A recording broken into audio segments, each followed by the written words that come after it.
And we are live. Welcome to the show. Scotty Mortimer here for another epic conversation about how do we make the world a better place. That's really what this comes down to.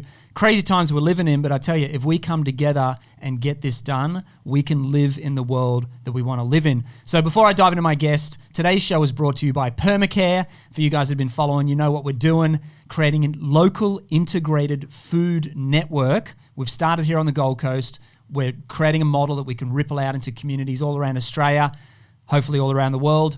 The idea of Permacare is to bring localized food into our backyards, organic, fresh produce. So if you're on the Gold Coast right now, stop spending your money at the multinationals, bring your money back into the community, head over to permacare.org and get your fresh fruit and veggies with us at Permacare. So today's guests, we have a dear friend of mine, been a friend for many years, Kyle Lazich, the chocolate wizard. Good to have you here, brother. Good to be here, brother. Super excited to dive into this. And you're beautiful. I used the word sidekick before, so I promise I wouldn't use that, which I just have. Your gorgeous partner joining us on the show as well, Maja Liwszyc. Did I say it? Yeah. You said it. I actually said it. That's awesome. I've been practicing off camera, so I'm excited to get that. And it's lovely to meet you. I'm excited to dive into this conversation with you as well. So give us a little bit of a background. As I said, we've known each other for a lot of years. I've been to your chocolate dreaming parties. I've been to your sound baths, your healings, everything that you do with music and medicine. Guide us a little bit about what you do, and then we'll hear from you also, Maja. But what is a chocolate wizard, and what the hell does a chocolate wizard do? Wow, that's always a really good question. Essentially, a chocolate wizard is someone who is me, essentially, and it's fun. So I like to have fun and do fun things, and I don't actually know which camera to stare at. Great, that one. That's what. Or me here, up to you. But essentially, a wizard is actually someone who seeks wisdom, shares wisdom, and holds counsel for wisdom. So within my path, I'm constantly learning and sharing and gathering people to share within those containers. Yeah. Not necessarily just what I have learned, but also what happens when we come to a mutual agreement about a certain structure or ceremony that we can simmer in and see what happens next, essentially. So. And what does that look tangibly when you're holding counsel? I loved that holding word. Counsel. Well, really, as a chocolate wizard and as a herbalist, I work a lot with the plants. So it usually involves some form of plant medicine. Most of the time, chocolate infused with medicinal herbs, and we go through a process that involves calling in the elements and also activating our five senses, and connecting in with the wisdom that's innate in all of us, and also that chocolate brings out in us. So essentially sitting in circle or spiral or square or triangle, you don't have to always be in a circle, and sharing some chocolate wisdom, sharing in a ceremony together, and then I usually do the integration on that with sound, because everything is vibrating, so it's a nice way to drop into this intellectus or this intelligence that can flow after we've done the ritual, and then also some breath work connecting us with the breath. So that's tangibly what it looks like as far as the chocolate dreaming goes. So before we dive over to Maja, I just want to go a little deeper on what you're saying there. Chocolate is everywhere. It's like coffee. Man, coffee is this phenomenon now, but chocolate is this phenomenon. I'm personally a bit of a chocolate fiend myself. And you are a herbalist by trade, professional herbalist, so you understand the different vibrations of herbs, how they are a medicine for us, and you're combining that with this global medicine that is chocolate. I think we all love a bit of chocolate, right? Oh, yeah. But why is chocolate so powerful? And sort of maybe you tell a little bit about the background of where it comes from, but why is it so popular today? What is it about its taste, its energetics, its thing? I don't know what its thing is, but why chocolate, mate? Yeah. Wow, chocolate is love. It's like when we eat it, we experience that love. It contains PEA, which is the phenylethylamine, which is they call the love molecule. It's a molecule that's released when we're in love. So I guess why chocolate? It's kind of like, I actually see it from a herbal perspective, that the plants are actually running the show. So every plant has its own frequency in how it gets us to grow them we think we're growing the plants, but they're getting us to grow them. So they're getting us to spread their seeds. And chocolate is this one that if you look back... That's a mind trip, what you're saying right there, man. Like, you can't brush over that. So plants are guiding us to grow them. When you said spread their seeds, I mean, I think about droppings from birds and animals and stuff. Yeah. Are plants like magic beings that are guiding us to do their doing? Exactly. Like, do their will? Magic is everywhere. So you could say they're magic beings. Yeah. But when you think of a flower releases its like pheromones when a bee goes past or Wow, we walk past. It's not just releasing it all the time. So they actually know how to get our attention.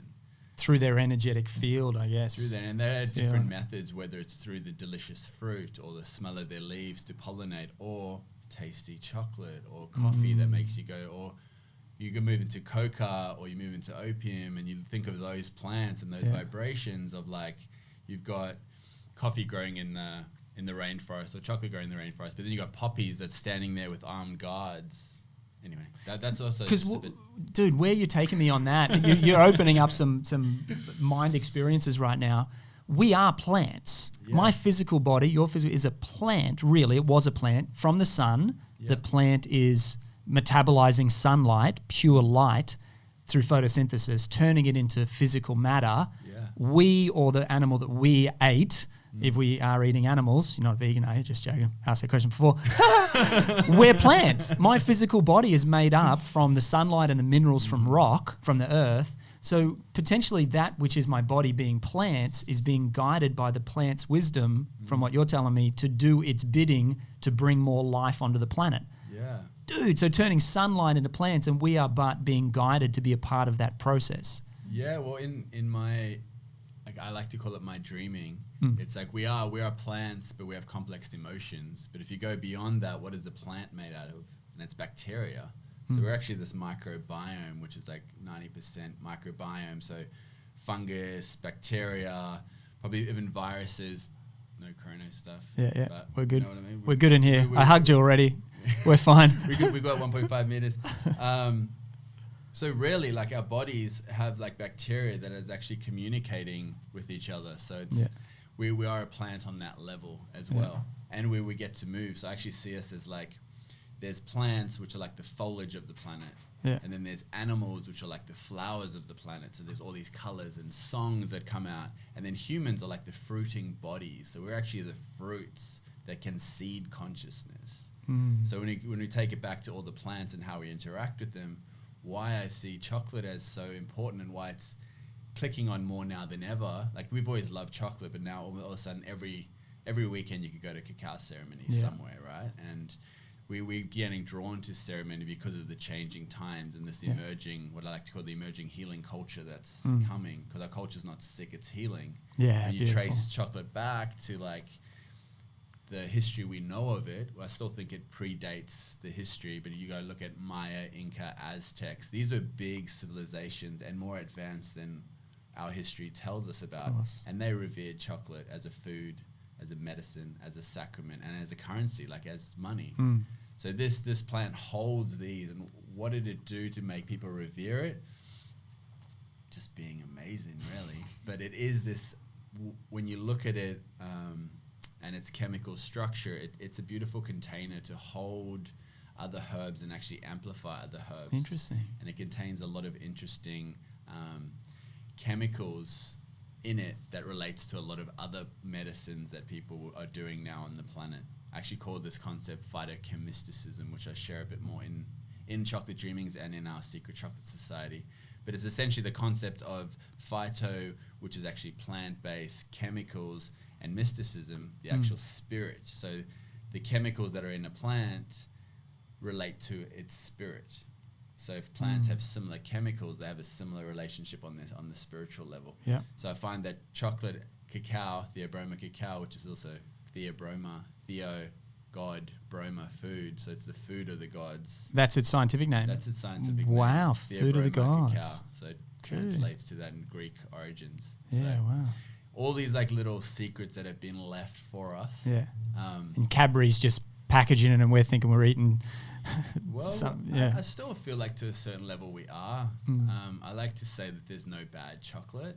there's just different frequencies of it. Love that. And how it's made, where it's from, and the intention. But like Cadbury's is just good business, right? They just want things to be consistent, so they have to add all these chemicals. So if you eat a Cadbury's bar that was made yesterday or one that was made a year ago, it's going to taste the same. So I'm thinking that whole like this is right, this is wrong, we all kind of know that doesn't exist. It's all different frequencies of the same wavelength. I love that. Yeah, it's just from when the plant grows to when it's delivered, like how much human interaction has there been in that final product to actually hold the frequencies, or how much has been put back into it. So essentially with my chocolate, with the relationships that I have with plants, what I found was at first there was like this big emphasis on like all this dreaming and this rituals that I did that would hold a certain frequency. And now even just within the chocolate itself that I make, even within the Superb Chocolate, which is the company, it's an entity, it's a business entity that holds its own frequency. So that chocolate holds a frequency based on where it started from and where it was growing. So that's just been amplifying. Amazing. You got some chocolate. We're going to do a little chocolate ceremony in a little bit, right? We're going to introduce everyone out there on the podcast. Once we get deep into like a bit more stuff. For sure. Well, I'm going to jump over to Maja. Where do you fit in, my love? What are you doing? What's happening in your world? And let's bring you into this conversation, because this is a bloody good conversation. Plants getting us to do their will, vibration of all of the theobroma, whatever it was. Food of the gods. Bring that stuff on. So who's Maja? Maja at the moment is, what am I going to call myself? I guess a storytelling sorceress. I can see the sorceress. I'm keen to hear the stories. The stories. Well, I come from a theatre background. Ah, beautiful. And I kind of had a shift. Actually, it's hearing you talk about ritual and stuff. Like, this is kind of where our bridge is a lot around ceremony and ritual. Gorgeous. And I love theatre. I love live performance, but I kind of started to feel a little bit dissatisfied with how disconnected the theatre industry is a little bit. It's like the heart's there, the intention's there. Just grab that one. Talking to that so we get good sound. Thank you. I kind of feel like you're accessing people who are already interested in theatre already, or who work in the industry. So there's like not a huge reach in this country of that. And also theatre for me is ritual. Like initially that's what it was. It's storytelling made flesh, and it's got this incredible ceremonial ritual aspect to it. But I find a lot of that can feel sanitized if you go into a theatre and you're watching like a show there and the audience is sitting there and they're kind of like, oh yes, that was very good. And I found even in the work that I was making, I was getting a lot more interested in like intimate theatre and immersive theatre and things that felt a bit more like grungy, a bit more gritty, a bit more ceremonial. And so before I went to South America last year, and before that I already kind of knew that I was putting a pause in being an actor, and I didn't know what the next step exactly was going to look like. I just knew that I knew what I loved from the world that I'd come from, and I knew kind of where I was looking towards. And it was around more ceremonial, more ceremony, more ritual, more how things can become lived experiences, how we can create something. So a container, like in a ceremony, it's a container that you create and it becomes a lived experience. Yep. And how you can do that with more aspects of storytelling. Because I guess the heart for me, what I'm interested in is how do we infuse the world with more magic. Yes. And it's not even about actually that's not even completely true, because it's not about infusing with more magic. It's around being able to see the magic that's already there. Exactly, recognizing. It's a great word.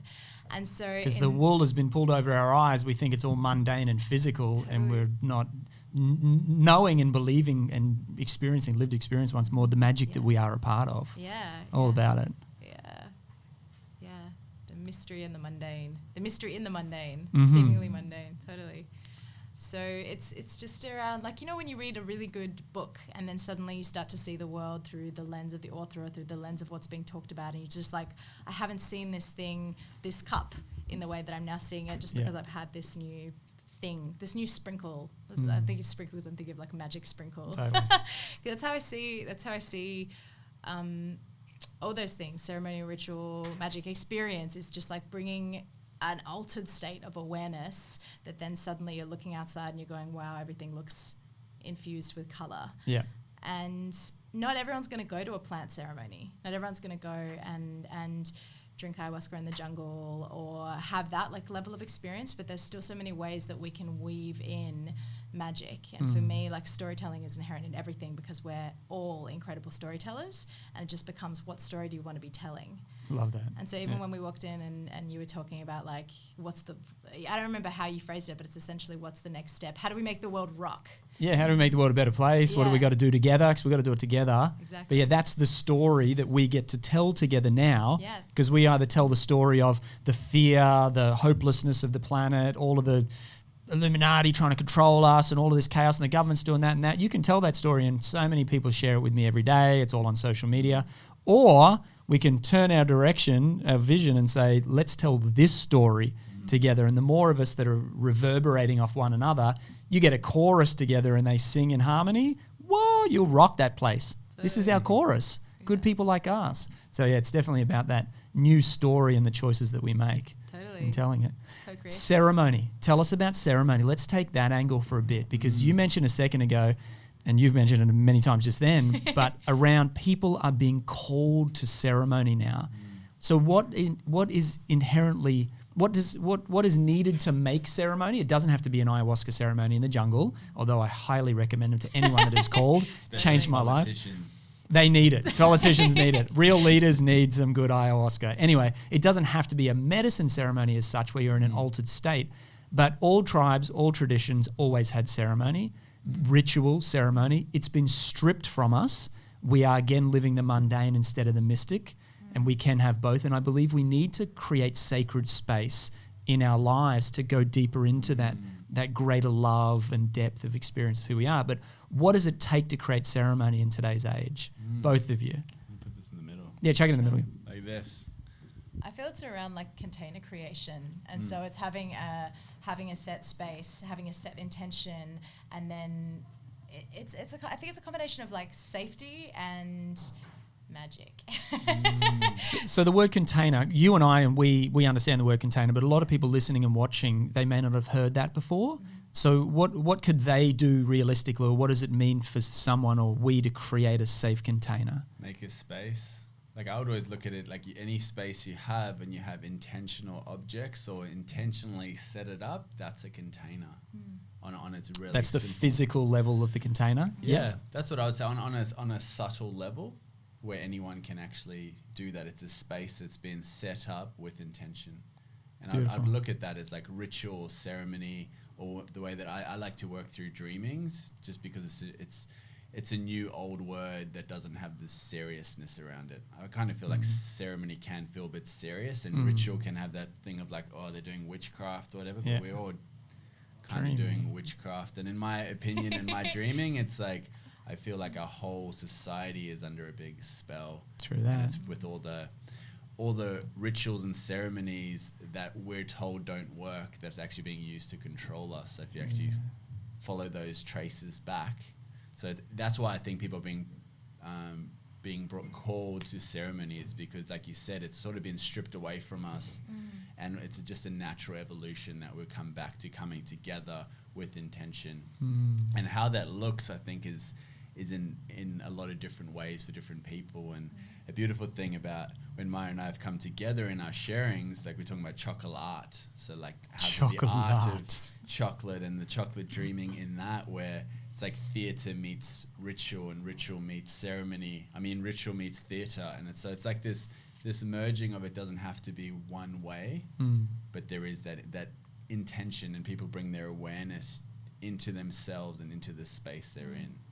So you talked about creating the physical environment and the intentionality around that. I had an image of, my wife is really all about the sacred space and ceremony and stuff. Every time we sit to eat dinner, and we always have dinner together, we have breakfast together, we have dinner together, we have lunch as much as we can, she lights the candle. We have a candle, and the act of lighting the candle, so we sit down, the food is, my son's 2, he knows, we sit, we wait, she lights the candle, we all sit down, we hold hands together. He's like this, he just wants to get to the food quick, so he doesn't give us too long. If he doesn't want me, we just hold hands together, and then he want to play again, okay, cool. And then we'll say, Papa starts, I'll say thank you. I usually thank 3 things, and then my wife says something in Russian, says thank you, and he does the little hands thing, and then we eat, right? The candle, the hands, it's dinner, but it's now a ceremony.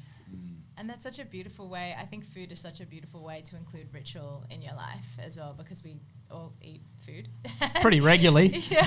And it is often like a really beautiful thing to do as a shared space as well. So wanting to create ritual with people that you live with, people that you love, food is such a beautiful way to do it. Yeah. And it also penetrates something deep in the same way that we've always been telling stories. We've been eating food together as well.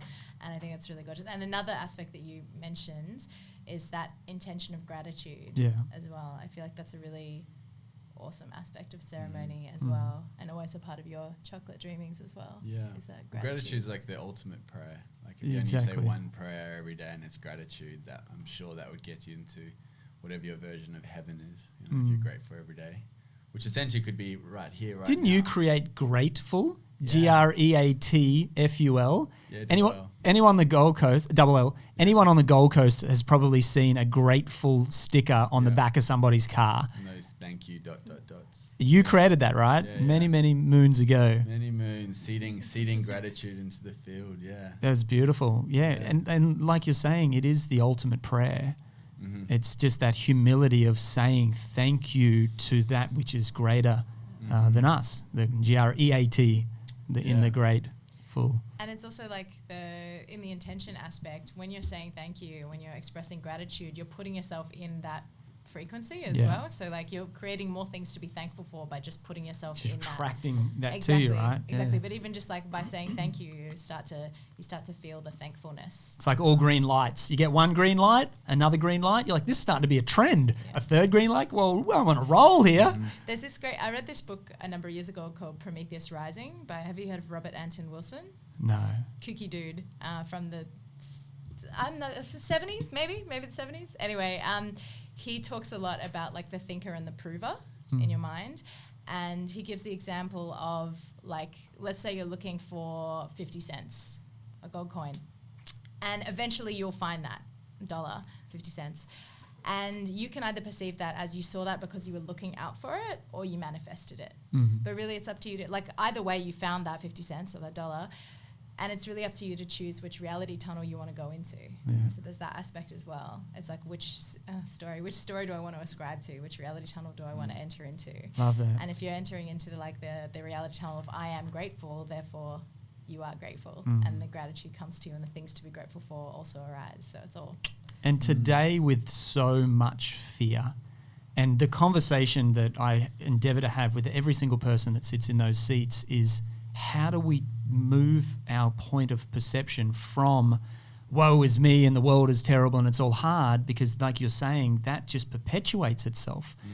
I don't need to be shared another Illuminati video. I don't need to be shared another video of fear or Bill Gates or these vaccines and all that sort of stuff. It's good to know that stuff's happening out there. Well, I don't want it to happen, but aren't they Illuminati, the illuminated ones, and aren't they helping They us should to be. the That's light? the plan, right? But how do we know? We don't know. No, we're not going to go down that track, but we wouldn't could. the Illuminati make the videos about the Illuminati to make people not think that there's the Illuminati and make people fight intertwined? Anyway. Dude, I need more chocolate to understand that. Yeah. And that's the thing, to come back to what you're saying about fear. It's like, why I like to use dreaming is because dreaming is such a soft piece. Ceremony can feel like, oh, they took our ceremonies away, or rituals, we got burnt for doing rituals. So there's like these fears that are underlying the culture. So for me, dreaming, it's like, even if I say to someone who's a lawyer in the middle of Surfer's Paradise, what do you think about dreaming? And they're like, oh, it's like creating what I want, or like, oh, it's magical. So the concept of dreaming, then if you bring it down to this land that we're on, the dreaming, it's not that it happened, it's happening. It's another frequency, it's another reality that's happening. So coming together in ceremony, but I like to see it as dreaming, because also when you dream, what's the difference between when you're dreaming, like when you're asleep and dreaming, and being awake? We don't know. It might be its own reality, right? Totally. A dimensional reality. Yeah. That I just shut my eyes to experience, and this one I open my eyes to experience, but they're both. Or even every time you close your eyes, are you dreaming then? When you see the pictures in your head. Yeah. So it's that concept of coming together and setting intentions to actually create. So for me, also within ceremony, is that there's aspects of, there's a sensory aspect, so actually connecting in with the five senses. So it's the certain smell, whether it's like frankincense in a church or Palo Santo or agua florida in an ayahuasca ceremony. You know, it's like that smell that can remind you, the visual, the fire, the feeling that you get in your body. And then there's the aspect of listening to music, or ultimately I feel like coming to a place where we're listening from that full present space of the five sense of the world, which we're not limited to, but if we can have all of those ticked, then we can move into a space where we listen to what wants to happen, and we can be fully embodied to listen to what's to come and what wants to happen, and how we can go about that. So those are aspects I would say of ceremony, where every yoga class is a ceremony. Gong, incense, Om, all of these moving in the body, breathing. The senses, our senses are bombarded in today's modern society, and again guiding us into more scarcity, more fear, buy now, all of this business. And I love what you're saying there about the Christian church has it, the indigenous cultures have it, whether it's sage, Palo Santo, whatever, or the frankincense in church. So again, how do we use that which is given to us, five senses, the experiences, to bring us into that sacred space? We talked about the environment, so the candle, the sacred space. We talked about the senses. What about creating container with the actual people? And we again talk about safe container, whether it's in, I've done a lot of facilitation of outdoor education. That was my background for many, many years, taking people to nature and helping them to transform. Theatre, it sounds like it's very similar when you're growing and that interactive nature. What does it look like in your guys' vision for the people that come together? Because I want people to walk away from this conversation, and I'm going to be changing my idea about ceremony to be dreaming, and I want to dive deeper into the energetics of Australia and the land and Aboriginal dreaming and how that plays out. But I want people to be able to walk away and create this ritual, this ceremony, this dreaming in their lives. So what does it take for when the people come together in order to create sacred space? I feel like there is practice. And also just one thing I want to share before that, because you did mention the dreaming and then mention the Aboriginals. Oh, you want to go there? Let's go there. I prefer calling them the Origines, because they're here. If you actually look at the word of ab, it actually means abnormal. It's like abnormal. And I am at no point, like I acknowledge the natural custodians of this land and those before me. I'm actually not from Australia. I'm from Africa, and I acknowledge those guys too. Beautiful. But also in that respect, it's a dreaming, more about dreaming that every time I go to sleep, I dream. So do you, so do you, so do you. It's like, it's a human quality. So we're actually dropping into that rather than it being culture based. Besides that, we're all essentially custodians of this land. Yeah, right. I feel like we're all native to this earth. So on that, but also respecting that there's things that need to be worked out. I just want to bring that in because beautiful. Using the dreaming, it's saying it's not part of the Aboriginal philosophy of dreaming. You've got a dreaming that is more human based, not cultural based. I would just say it's part of every culture. Agreed. It's not that it's not part of a culture, but it's not attached to a specific culture. Yeah. Unless you call a chocolate wizard a culture, and there is therefore you have your own culture. So if you're eating chocolate, you're part of the culture. And if you're creating chocolate, it's part of the culture of the chocolate wizardry as well. Chocolate art. You're part of art, of creation. So you're part of the beauty that is this life. I can just imagine a big canvas and someone naked in chocolate doing this. That's chocolate art all over the... Oh, yeah. I want to do that, man. Can we organise that as a ceremony? We can do anything we chocolate. Want. And there's already been pieces coming together for that all the time. So how do we create sacred space? What does it look like? So we've got an environment. We've got the intentionality of the environment. Well, I guess I'll chime in because I've been doing it a long time with people. Like I mentioned with my wife and my son, the physical connection, sitting in circle. You talked about pyramid, square, doesn't matter what the shape is, but where you can be like Elliot, producer over there, and I sit a men's circle, which is a sacred space that we enter into every Monday night from 5:30 to 8:30. We don't miss it. And part of it is we sit shoulder to shoulder, we sit in circle, and we will all go around and we will check in. It's pretty much the first. We might do some Wim Hof breathing or whatever, but we will check in. Every man will have, say, 2 minutes to speak, but every voice is heard. So it's about that coming together. My son, my wife and I, we hold hands for a second. We do the gesture together for a second. So it's about aligning ourselves, whether it's through movement, through the spoken word, through whatever, so that now all of a sudden we are equals. We are in this space together. There may be a facilitator. For example, I'm the papa. I speak first, right? I facilitate. My wife's the mama. She speaks second. And that's not some egotistical thing. That's just the flow of our relationship. Seems to work. But we have these roles and we hold that space. In our men's circle, we have a facilitator.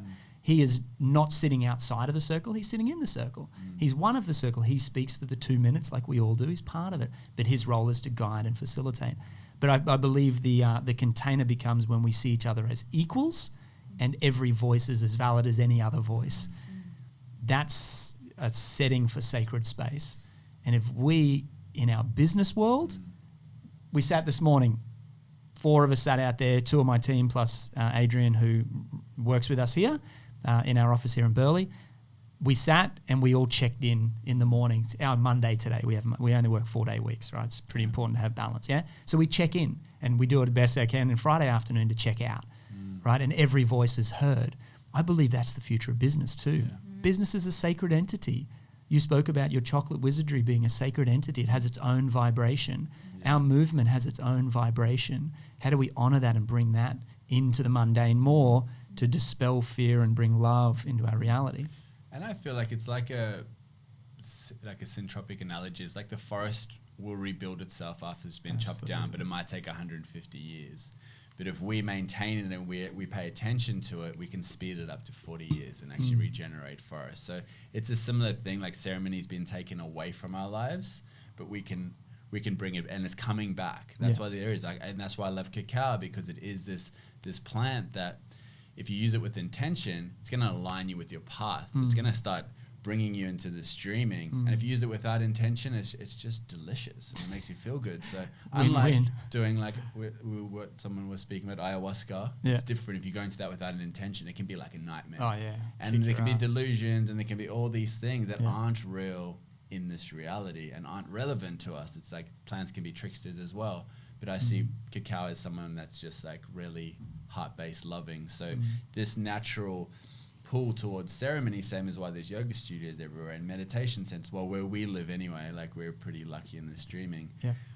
I think it's this piece of like paying attention to it. And it's not like this is what's needed, but it's like practicing it and trying it out and doing it amplifies it. So for me, what I've found is like, if I bring in the elements, the 5 elements of creation, earth, water, fire, air, and the ether, also known as like space or quintessence. It's that essence that's behind the essence, which behind the essence, or it's the thing that pervades and creates everything.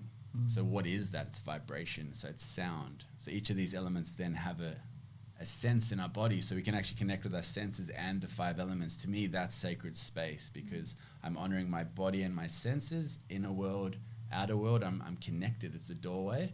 And then the elements of how this reality unfolds and creates itself. So for me, that's it. But for someone else, it might be something else. They might need to call in the directions.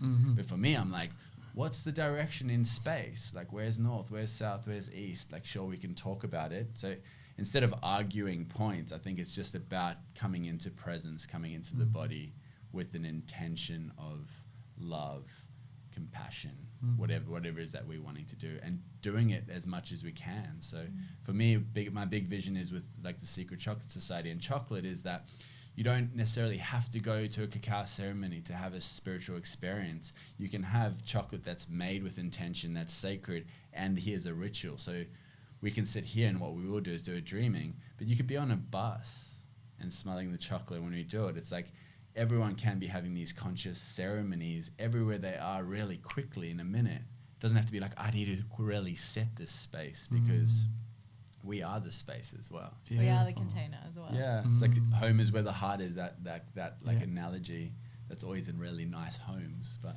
imagine people like having a sacred experience on the bus with a piece of chocolate. Oh, I do it all the time. And what that does to the connection to spirit. Yeah. Like if we're all living in this mundane soup, and then all of a sudden this person on the bus goes, whoop, tap into spirit, sacred space. And then someone over there goes, whoop, tap into sacred space, sacred space, sacred space, sacred space. All of these little... Changing the vibration. Changing the vibration, right? Entrainment, an that's what it entrainment does, of the like- self and the collective. Yeah, it's like what Kat Dawes says in her like Nowism campaigns, like one conscious thought offsets 10,000 unconscious thoughts. It's the same vibration that we know that if you play music, like your brain waves entrain to those frequencies, and our bodies change, same as how water changes structure. So if someone's meditating next to you, does that change your frequency? Because I feel like it does, because it's like someone taking charge of their frequency. So it's also being present, and that's also where the Nowism comes in. Like being present, you're in charge of your frequency. In ceremony, you're present and you're in charge of the container that we're holding. And if someone just walks into a ceremony space, they'll feel it. They'll be like, whoa. It's kind of like when you walk into a church, it holds that energy as well. You're like, something's been going on here. Like, yeah, a bunch of people have been praying. So whether that's I don't want to get into religious conversations either, but it's We can go anywhere you want to go, mate. Was God here, or was a bunch of humans present with themselves, and is that God? And that's the same with, I've recently been also looking at the plants and how many people are having plants and what angles they're having it and for what reasons, and is it the like holy grail? But I don't think it is. I think it's just something that opens us up to realize our own divinity. And then it is this like gathering community, growing food, connecting in with nature, connecting in relationships, whether it's friends, you know, the act of sex, like what is that, and how do we like, what is it that we're actually doing? I think that's where the holy grail really is. So yes, ceremony is bringing it into, how do we bring it into our daily life? So my friend Max Egan actually says life is a prayer. Yes. So it's like, it's beautiful in that concept to just think that you're living in ceremony and getting back to that point. And sometimes if you're in fear or in anxiety, you might need to go down a certain path to sit in groups and go to a meditation class, go to a sound healing, do some breath work to just remind you what it feels like to be you when you're not playing out this program in this probably greater ceremony by some kind of sun cult or something like that that's playing out. Maybe. On our planet. Yeah. Dude, you said something there about, I don't know the exact wording, you walk into the church and you feel there was God, or was it the people that made God? And I look at your shirt. Your shirt is the seed of life, but it's rippling out into be the flower of life. Yeah. Which we know that's a 2D version, but it's a 3D version. All of those spheres coming together. It's on Mayan temples and it's on Egyptian pyramids and it's everywhere. Taoist temples. Taoist temples as well, amazing. That's also the Tribe of Freedom logo. It's always been Tribes United back in the day. It was always about, we've got these circles, we overlap.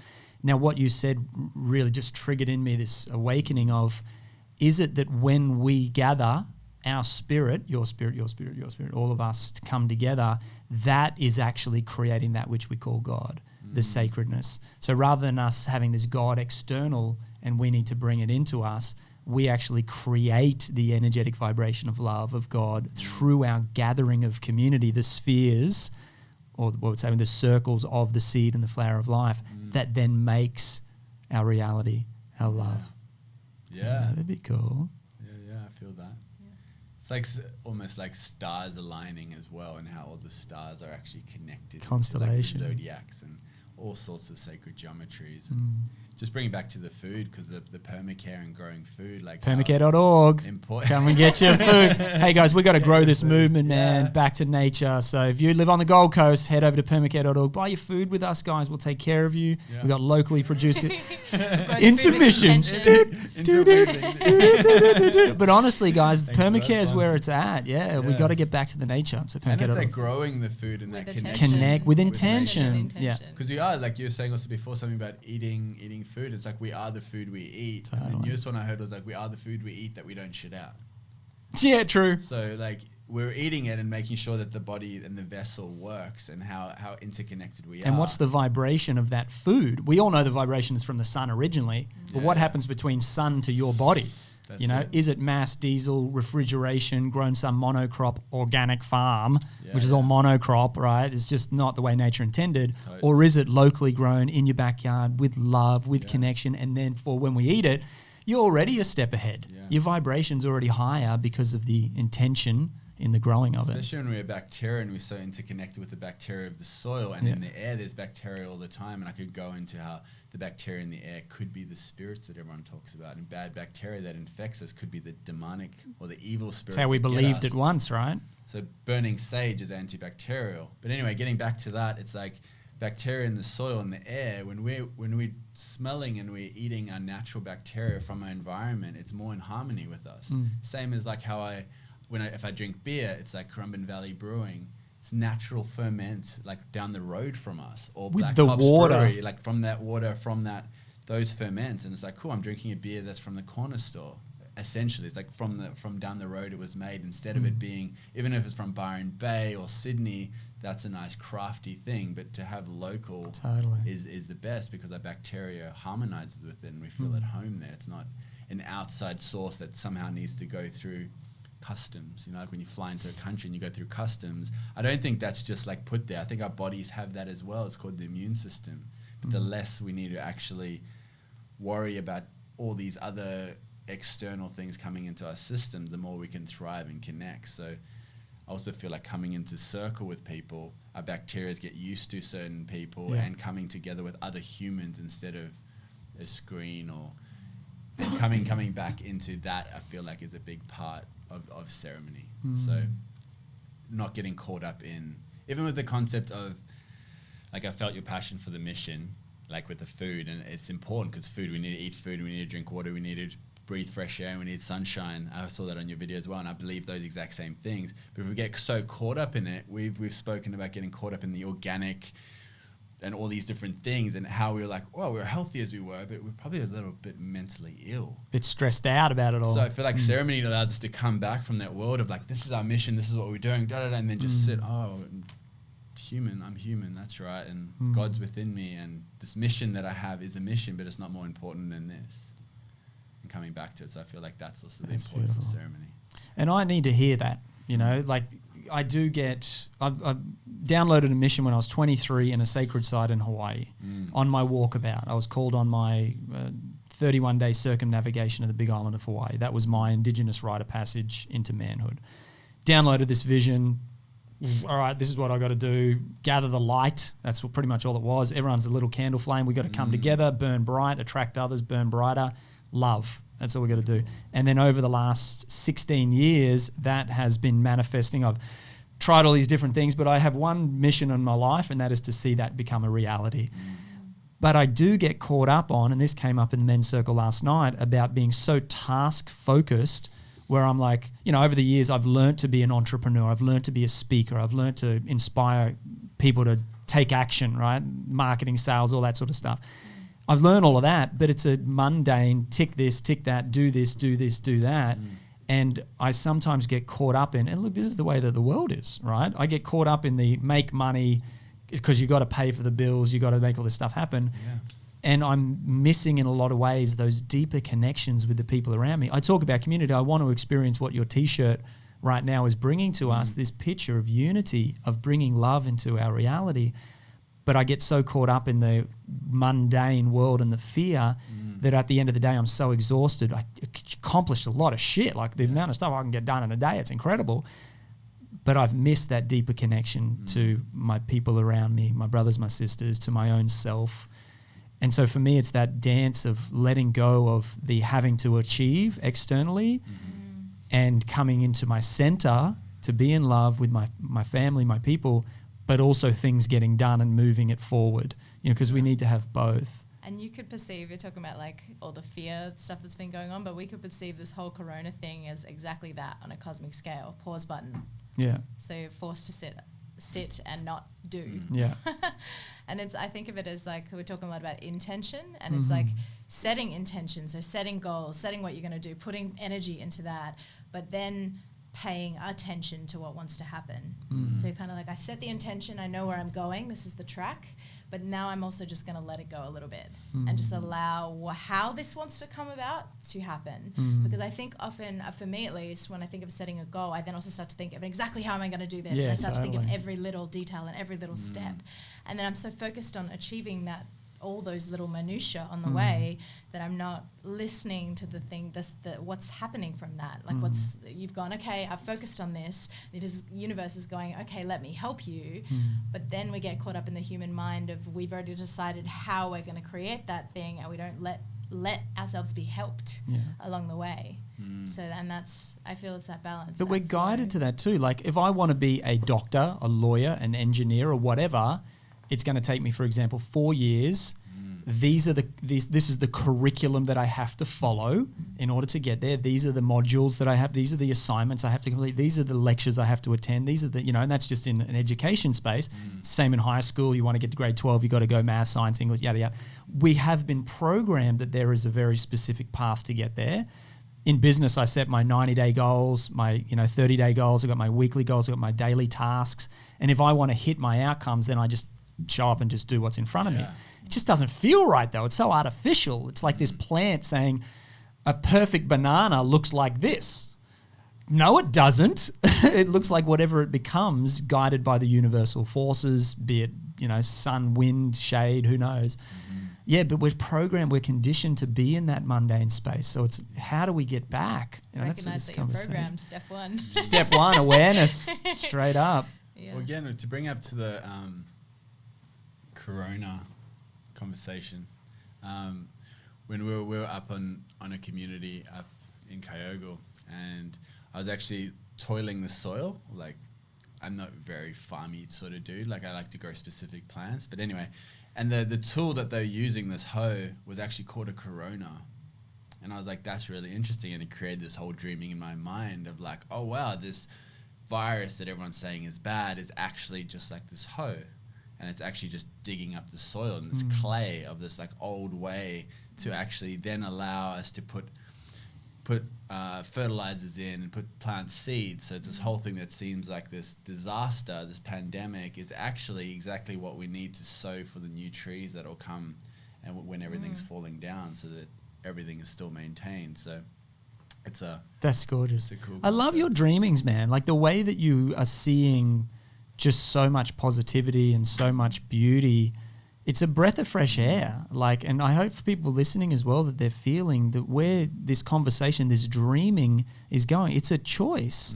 Like, and you can choose to see that Corona as a terrible thing, or you can see it as this life-giving entity that's helping us to prepare the soil for the new way of living. Yeah.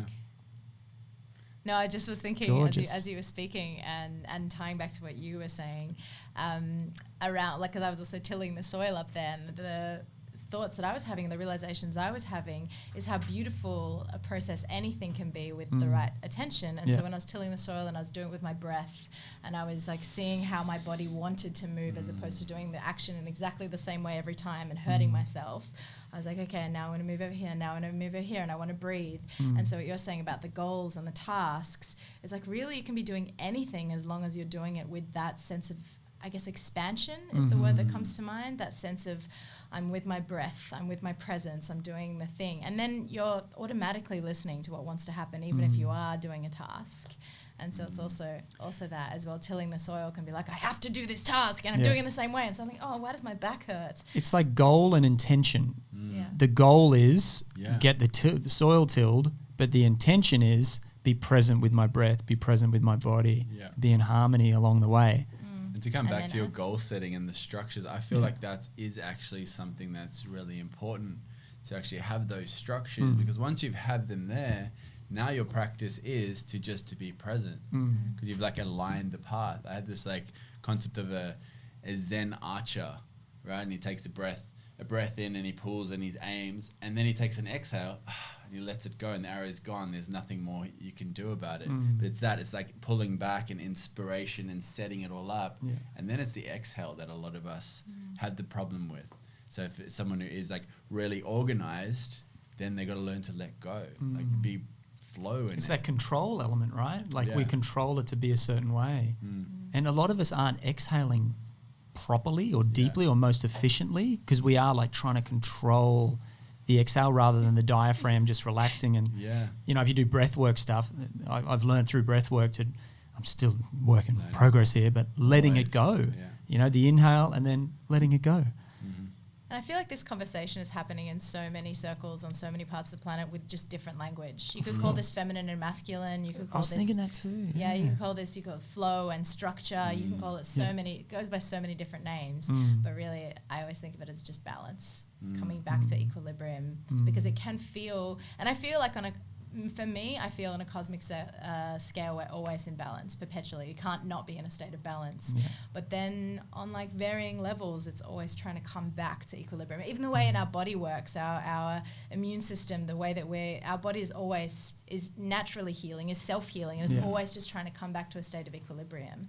And I feel that's us. And you can look at that on a personal level, you can look at that on like a relational level, you can look at that on a global level, cosmic level, whichever, because they're all reflecting each other always, right? Yeah.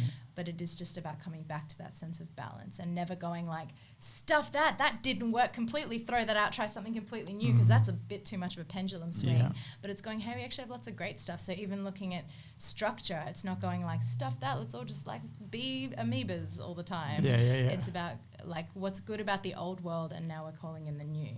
Beautiful. Amoebas. Well, I just sort of like without no structure. Yeah, no. A skeleton. Skeletal system at all. Complete flow. How are we doing for time? We're so happy. I think we got 10 minutes. Oh, we're good, man. We got some time. Yeah. Going out there. We're going for lunch with the beautiful brother. So, but also just one little thing that I would like to share just around like ceremony or ritual becoming into the present. There's so many things you can do, and knowing that it's not just the one thing, because at the end of the day, that point you get to of yourself, doesn't matter what path you took. Doesn't matter whether it was like ayahuasca or jumping out of a plane or getting barreled in the surf or having an orgasm. It's like, and I think there's so many people that are like driving a certain way, and it's good because it allows you to see that.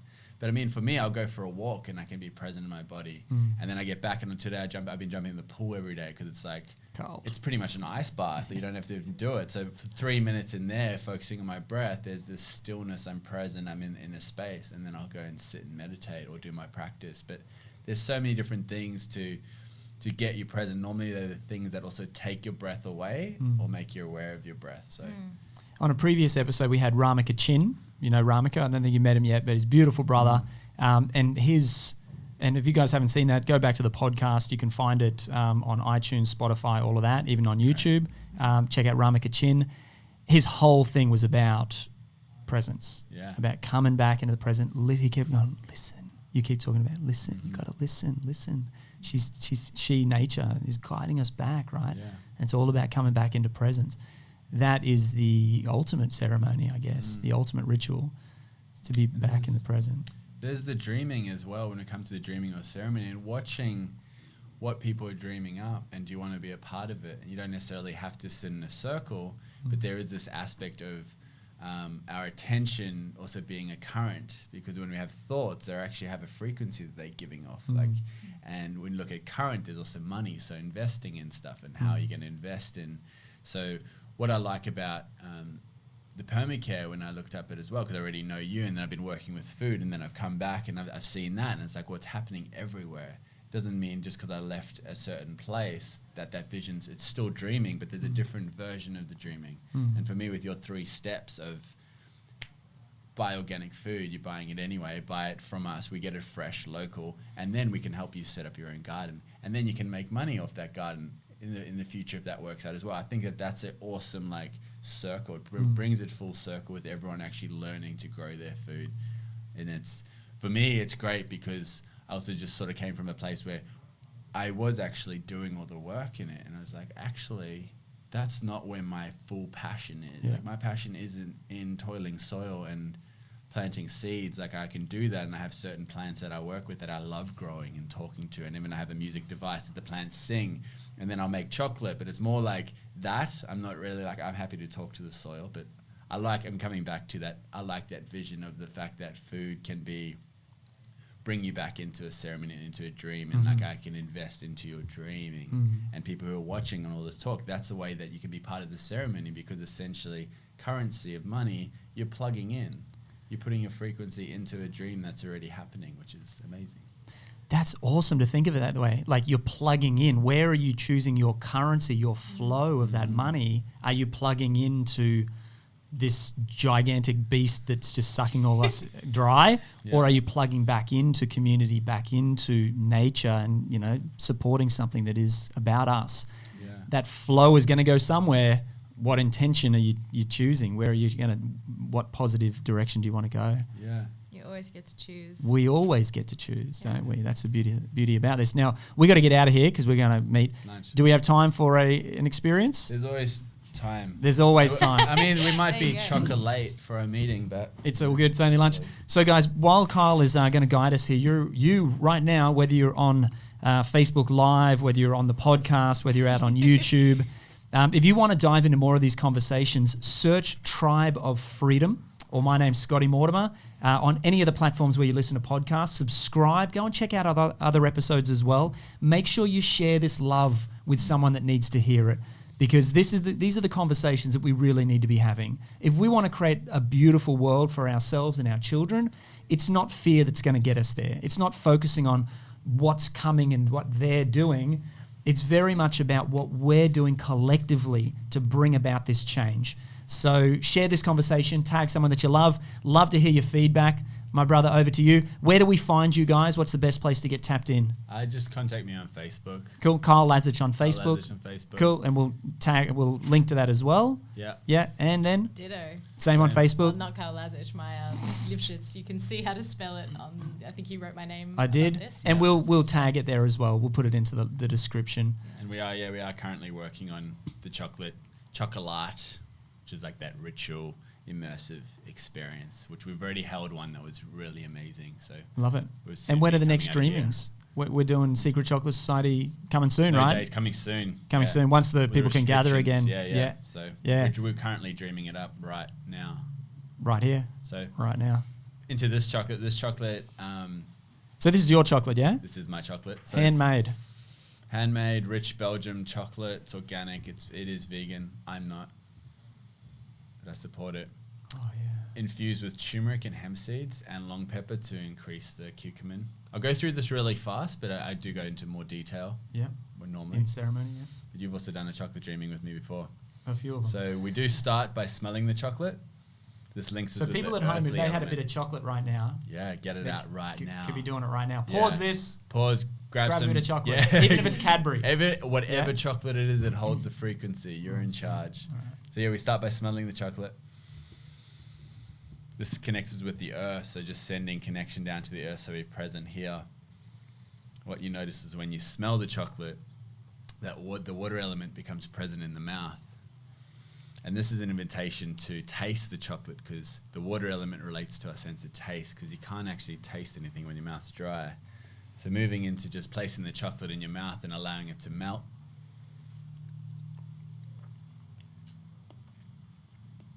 Exploring the different flavors and the different textures, and bringing your awareness into your mouth, into your sense of taste right now. What taste buds are activated?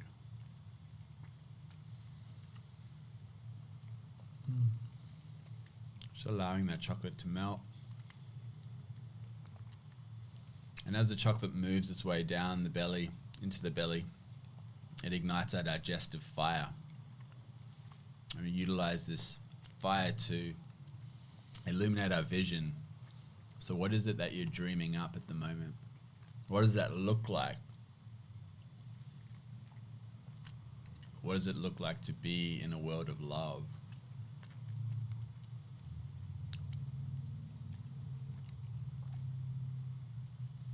And also, while this fire is here, what can you offer to the fire to illuminate this vision? So what can you let go of in your life that might be holding you back a bit?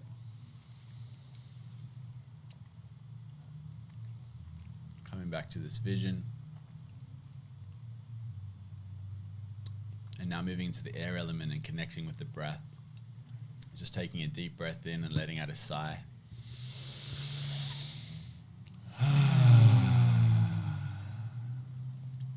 Coming into the body, what does it feel like to be living your dream right now? Allow yourself to become the right condition to attract the dreaming in. What does it feel in every cell to now be living that dream that you're dreaming up?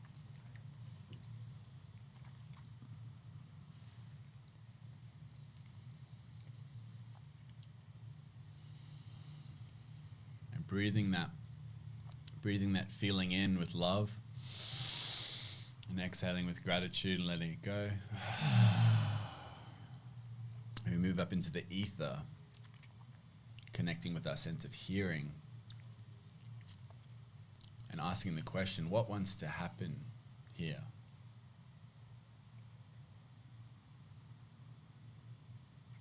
Just allowing any insights to come in. If you think it's just your imagination, so what if it is? And so what if it isn't?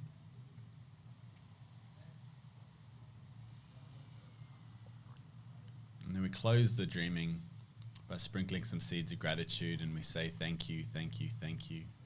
Thank you for all that's been. Thank you for all that's to be. And thank you for this present moment now. Thank you, thank you, thank you. And in the Secret Chocolate Society, we say, in cacao we trust. In cacao we trust. That's a whole nother conversation. Thank you. For another podcast. Yeah, another day. Brother, thank you so much. Sister, thank you so much. Scotty. So good. I wish we had another hour to keep diving in. But we'll make more time for this. Fully supportive of everything you guys are doing with ceremony and chocolate. What an easy ceremony, right? It's not about going to the jungle in Peru and drinking the medicine or doing anything that is maybe abnormal to our current society. It's a part of who we are every day. I've got a few different varieties in the fridge and in the cupboard and everywhere I can. We love it. But I really honour what you're doing with the intentionality behind it, with creating the sacred space. And I think for me, and hopefully guys that are watching or listening to this as well, is to take away that it is so easy to create sacred space, that it is easy for us to be in the dreaming and not just being in the mundane here today. And then that simple act can take us back home. The thing is, chocolate is that perfect invitation to take a moment with yourself. So rather than shoveling it in your mouth and hurrying off again. Well, you can do that as well. Yeah, it's fun as well. Like you said, it's either tastes really good or it's a ceremony. I mean, God's within us, depending on what you believe in or spirit or whatever.